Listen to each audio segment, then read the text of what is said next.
everybody, I got a 2-for-1 special for you today, because you can get this floor plan with or without bunks. If you can imagine it.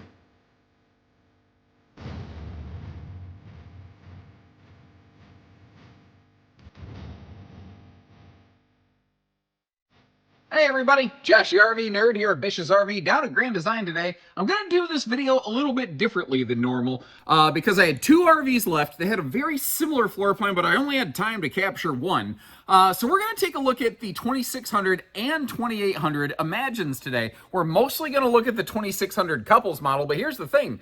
The front 2/3, 3/4 of them are exactly the same. The only thing that changes is what happens behind the slide and behind the door. The 2600 just gives us a big rear bath, which is, I call it bazooka butt friendly. It is just very big and spacious back there. And with the vaulted ceiling, if you're a little taller like me, technically barreled ceiling, sorry, you can stand in that shower very comfortably if you're over 6 foot. The 2800 still allows you the taller shower space, but it is slightly longer, but it brings with it a double over double bunkhouse that also has a little outside, well, big griddle and refrigerator. Now, since the last time I've recorded these, some updates have happened here. A couple little cosmetic tweaks, but they have since gone to this like cool like strip style lighting in the ceiling that it has a dimmer switch, which is very nice first of all, but it just gives it a very cool, fresh, modern look. They've maintained a very similar decor over the last couple years. It is very warm, very neutral, but it's also something that, like, if you bring a couple of your own throw blankets or something,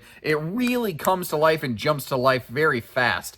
Since the last time I've recorded these, they have standardized an ABS outfit, anti-lock braking. And you can tell that because it has the red hubs on the wheels. That's your indicator that this RV has anti-lock brakes. And I want to mention that because there were some 2024 Imagines that got out before that change took place. So that's an easy way for you to be able to identify that. They've maintained their factory roof solar, good extended season package, and a bunch of other good things. Now, there's a couple little key differences between them in terms of travel access, and again, one being bunks and one not. We're mostly going to look at the 2600 today, but at key moments where they really differ, I'm going to jump over to 2800 so you can decide which one you would go with. So basically, this is one video for two RVs. And let me know if you like A-B cuts like this. I don't do a lot of these. Let me know. And this is a floor plan that, like, you'll see me record this layout from different builders like 5 or 6 times a year, both in the bunk and non-bunk version each, just because it's that popular. It's so popular that almost every builder of travel trailers has some version of these layouts. That's how intensely popular these Imagine 2800s are. Couple key differences from the last time I recorded them, though. The rope or track lighting, or what's the name of this? Like strip lighting. I'm not good with my home and garden television terminology right here. The Blade Runner light fixtures there. Those are new. They're cool looking. They're on a dimmer switch, which is nice. I don't know if they're actually brighter than the old style of lighting. They just definitely look very cool. And I gotta double check on this. In my head, I walked in here and I was expecting to see carpetless. I'm a little surprised to see that, especially in a full Imagine. There was something in my head that said that they were going carpetless, and maybe it hasn't happened yet. I don't know. I'll try to get some clarity on that and leave a note for you on screen. Little key details here. I like the placement of those USB outlets on the back side of that dinette. Very handy for the person sitting in the theater seat, at least one of the seats. And they don't do what I call a true U-dinette. It's not like a full-on 7-foot dinette, but if you look at a brochure, it's probably called a U-dinette. It's the size of a 2-bench dinette, but it has a floating removable bench. And when the rear bench is out of the way, as we're looking at it now, you can see very plainly it's just a normal 2-bench dinette with an elliptical base free-floating table, which is something I do like because they're very multifunctional. Now, the cushions that are against the back there, you could take those out. If it's not in U mode, it's just totally up to you. But depending on what you're doing, it's never going to hurt you, because if you don't like it there, it floats. You can get rid of it. If you want it for storage, if you want it for a footrest, you can use it for that too. Nothing says there's only one way you have to use this thing. Actually, I saw some pictures somebody sent me. One owner took that floating bench and positioned it at the foot of the bed down there. So they basically had like a little bit of a boot bed. They said, yeah, I got to step around it a little bit in the morning, But now I've got a place I can sit down, and a boot bench, not a boot bed. I'm sorry, boot bench by the bed. Burp. Anyway, working our way around here. Our cabinetry is all lumber core, pocket screwed. What that basically means in English is it's not staples into particle board. It is actually screws into wood. And I love the outlet placement in that kitchen. That to me is such a key detail, as is the fact that you have that really nice exaggerated toe kick down there. So if you are doing some cooking or some prep work, you can actually belly right up to the bar on this one. But take note of the key detail here. A lot of manufacturers who build this layout, they don't have this bank of drawers right here next to the oven and the stove. And as a result, it means that you basically have no functional counter space. And don't get me wrong, this is not like a wraparound rear kitchen, but especially with the countertop extension length up, this ain't bad. It doesn't suck by any means. You do also have a little wireless charge pad with a couple USB plugs right there. And they give us a full sink cover down here, which I think is nice. Instead of, it's a dish drying rack style, but it's not just a half C. It is one big full piece. Some brands will give you two that are split down the middle. I don't know. What do you think is the best way to go on that kind of stuff? I'm not sure. Now, Imagines are running with a 10 cubic foot, 12 volt DC compressor fridge. So basically the largest 12 volt fridge that they could fit into this. But notice how the space below the fridge, and I'll get it all open in a few minutes, every little nook and cranny, they maximize storage in these. Now, there is no fireplace option. I know that's a big deal for some people. This is built for max storage in mind. Imagine it's not that they're opposed totally to fireplaces. I just can't think of many where they use them. And that is a TCL Roku TV, by the way. I think since the last time I recorded this, I can't remember if they went smart TV in 23 or if that actually began in the 24 season. Now, this floor plan does a lot of things very, very well. One of those things is not campsite window coverage. And again, I hope you appreciate the candor here.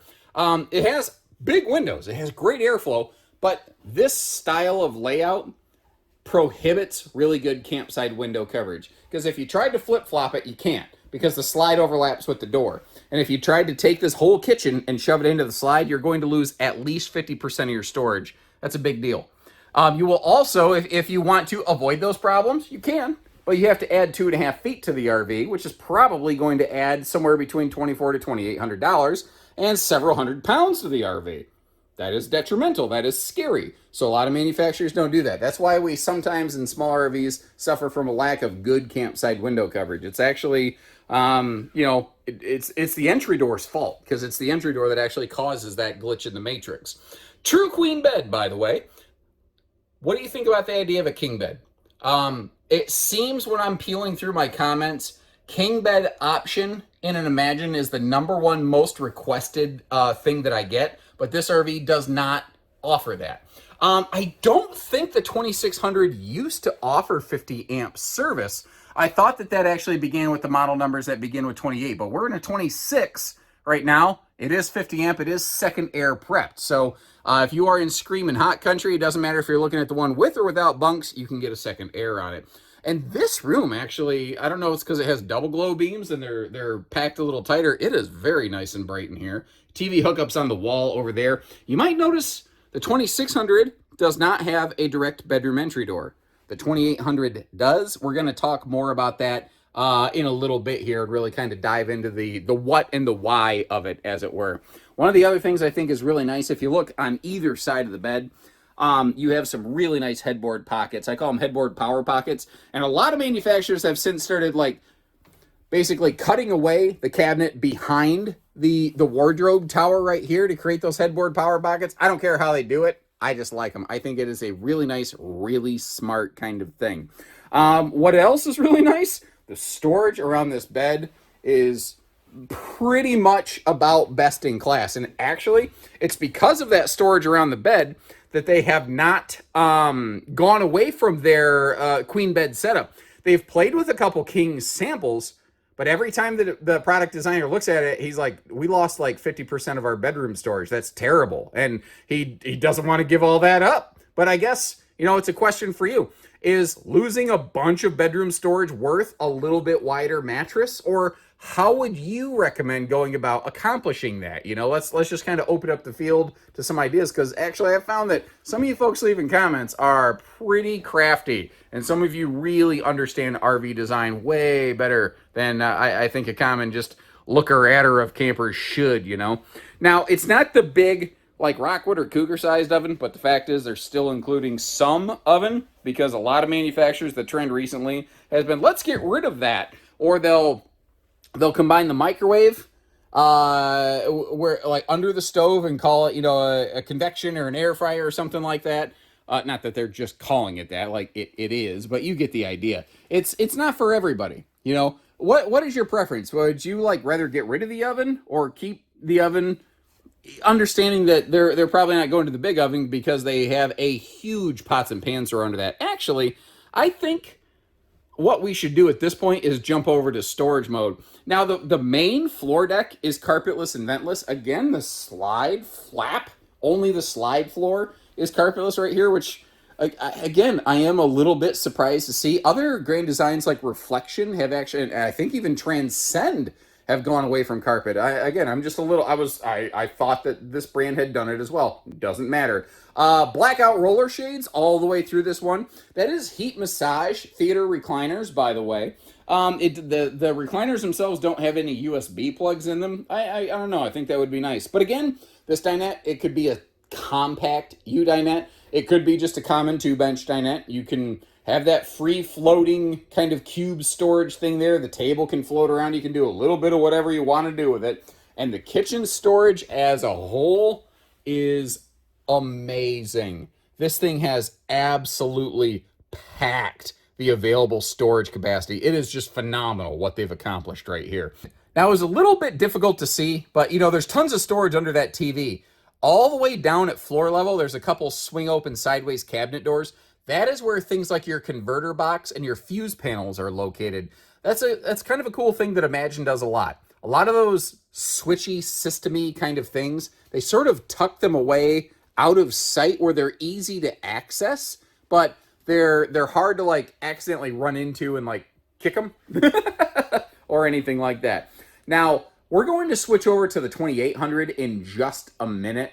We're still in the 2600 right now, which just is a full 8-foot wide rear mega bath, basically. And this is big and nice and spacious back here. Like I said, one of my viewers, Mr. Anton K, I believe from Virginia, if I'm not mistaken.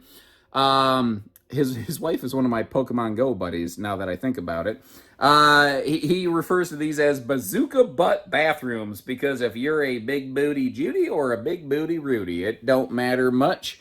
You have lots of space in here. And it's not like there's drawers galore, but like you've got a nice spot for a wastebasket. You got a big drawer that can actually hold like a blow dryer and stuff in there. It gets the job done. So not to mention awesome space around that toilet. That is about as fluffy friendly as one of these things can possibly get. The shower is one of those nice large rectangular showers. It's just big enough that they're still able to leave a toothpick style linen cabinet beside it. And thanks to that barreled ceiling, if you're a little bit over 6 foot like me, you're going to be able to stand in that thing without scraping your scalp up in the skylight, which is something that I certainly appreciate. Now, it's not going to stop me from camping if I have to duck a little bit in an RV shower. I'm pretty, like, I understand that I'm camping. I'm not living in it, but, you know, everybody RVs a little bit differently. Everyone uses these differently, and some people are living in them differently. So I like to actually do the silly toilet selfie routine so you know what you're getting into. But remember, they make 2 versions of this.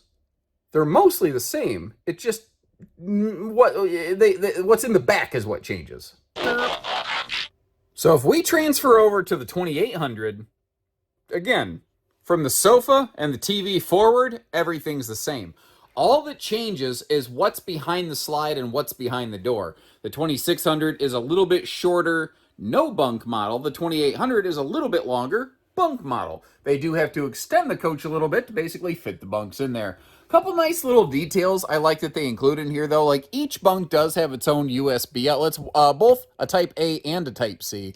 But you also just have what I call the lights out kids switch. so that you can turn the lights out in that upper bunk, and you can, well, assuming you're my height, you can reach it from ground level. Now, each bunk does have its own individual light, which is kind of nice. And the lower bunk down here, it does fold up. It is, in a sense, a cargo bunk. It just simply lacks an exterior access door.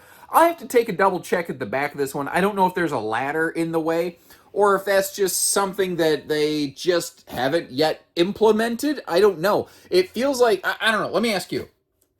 Like, what's the vote? Let the comment section answer this. Should this be revamped somehow to include like a deadbolt locking cargo door off the back, or should they leave it exactly as it is? No wrong answers. Leave me a comment. Let me know. Now back here, again, now we're in the 2800 bathroom. We kind of looked at the 2600. It's basically, they kind of just had to turn the 2600's bathroom north-south instead of east-west, and that's part of the reason it's a little bit longer, because they needed the extra length for the bunks. But just like I did in the 2600, I want you to get to see how a grown adult fits in here, and fits in here very, very well, actually. The only concern I really have back here is that storage. It's so deep. You have to reach in there with your up to your armpit to try to get to anything, which, as any regular RV Nerd Herd viewer knows, I refer to as the elephant enema bathroom storage, because it's what you look like you're doing reaching up in there. You know, like George Clooney with the doctor gloves meets Steve Irwin, like, oh my God, I seriously, as long as my wingspan is, I can't touch the back of that. So if you lose something back there, you better get one of those like old people grabber things, or, you know, or like trash picker upper kind of jobs. I don't know, grease your kid up and shove them in there. And there are also a couple key differences in the road mode between the 26 and the 2800 Imagines. So we're actually starting in the 2600 right now, although from the angle that I'm standing, you actually can't tell that. Where the kitchen drawers are located, where the refrigerator is located, if you need to stop and like whip up a quick sandwich or something like that, it does leave you the space. Both of the models allow you to go from the rear entry door directly to the bathroom, no sweat. The 2600 completely loses access to the bedroom when the slide is closed. The 2800, interestingly, does not. There's one other key difference in terms of the interior aspects of the layout and how it pertains to road mode between the 26 and the 28 as well. The 2800 has a second entry door that goes straight into the bedroom. The 2600 does not. Sometimes people ask why, and I can't speak on Grand Design's behalf. I'm not an authority or anything. I can only estimate, but if I'm thinking about it, the 2800 is a bunkhouse. If you put the kids to bed at night, their bed is right next to the entry door. If you want to sneak in and out of the RV, you got to bang a door right next to them, and if you're going to bang that gong, they're not going to sleep good, and you're going to have a bad day tomorrow. That's what's going to happen right there. So sometimes I think it is important to have that second door right there. Now, as long as I'm over here on the campsite of the RV, taking another look at the weights and the measures here between the two of them, because again, your holding tanks, your things like that, your exterior height, those are the same, but your length, your weights, those are going to be a little bit different between the two. The 2600 feels a little bit more half-ton towy to me, just because it is a little bit shorter. When you get into these super slide bunkhouses, sometimes they do start to feel a little bit long to me. It just sort of depends on the goals that you're looking to accomplish, your vehicle, and your comfort level. Now, the 2800 under the bunks has a standard camp kitchen, has that big griddle right there, that outside refrigerator. This griddle can lock in place, by the way, so if you bump it, it doesn't go flying. It's also got, you can either just have a little prep utility shelf, or you can flip that up like a grease guard, whatever works for you. But as I back up here, I don't see any reason why that 2800 could not have the cargo bunk on the back door. I don't know. I'm going to have to pass that feed. Again, leave your comments, and maybe they should do it, maybe they shouldn't. I don't know. But again, other than that, other than the second entry door and the bunks and camp kitchen, the 2600 over here, It's the same animal. It's the same animal, man. And what's kind of nice about it is the consistency between the family. Like, for instance, they put the maximum length awnings they possibly can on every single one of their floor plans. They're also using Goodyear Endurance radials. They're 87 miles an hour rated. Please don't take that as like a challenge. Please don't see if you can achieve that when you're towing. You want to go a little slower than that. But you see those red hubs in those wheels? That is one of those things that if you do need to get into a fast braking scenario, you actually do have some nice peace of mind there, because these are now factory standard with anti-lock brakes. That's something that I think only the Reflections had before, and that is a feature that is mostly found on fifth wheels in the industry. Very few travel trailers are doing ABS. Frankly, still at this point, the minority of fifth wheels are doing anti-lock braking, but even fewer travel trailers are. Here's the irony. Fifth wheels tow and handle better than travel trailers.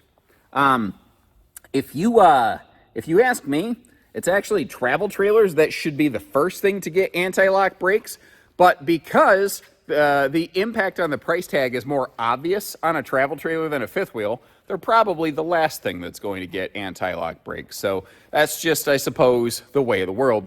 Notice how they do come with an always-on 250-pound rated roof ladder, although I'm looking at this, I am not in love with the location of that ladder as it compares to the skylight. You get up the roof and you get right on the skylight, but here's the problem, at least on the 2800, the one in the background. If you put that cargo door on there, like I've asked, there's no other place to put that ladder. It has to go right in front of the skylight. The 2600 also has to go right in front of the skylight now that I look at it, because you have a bathroom window right there. So I don't love the ladder placement, but I also don't know of a way to do it better, so I don't know that I can really criticize them too awful hard. If I can't think of something better, I don't know that I'm qualified to criticize anybody.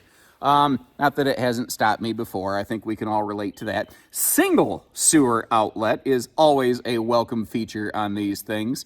The underbelly of these, they are enclosed. They're forced air heated. There is a radiant barrier layer down there. They have a laminated floor, creating like a thermal pocket and heat break in the floor.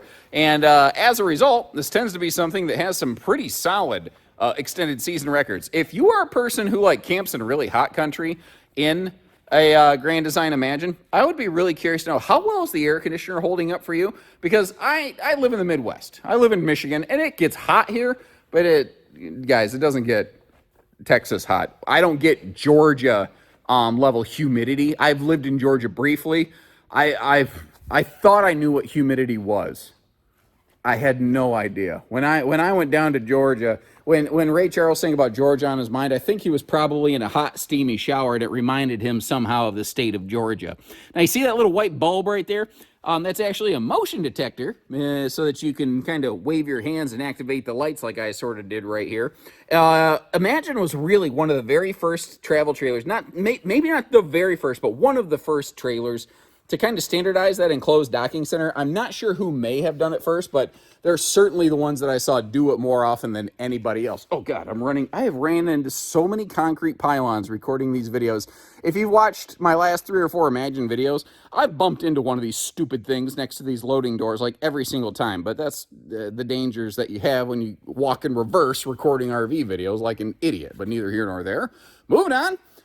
You do have that full pass-through, and of course you do have, the enclosed docking station like I mentioned, but you might notice there is a second disconnect switch now.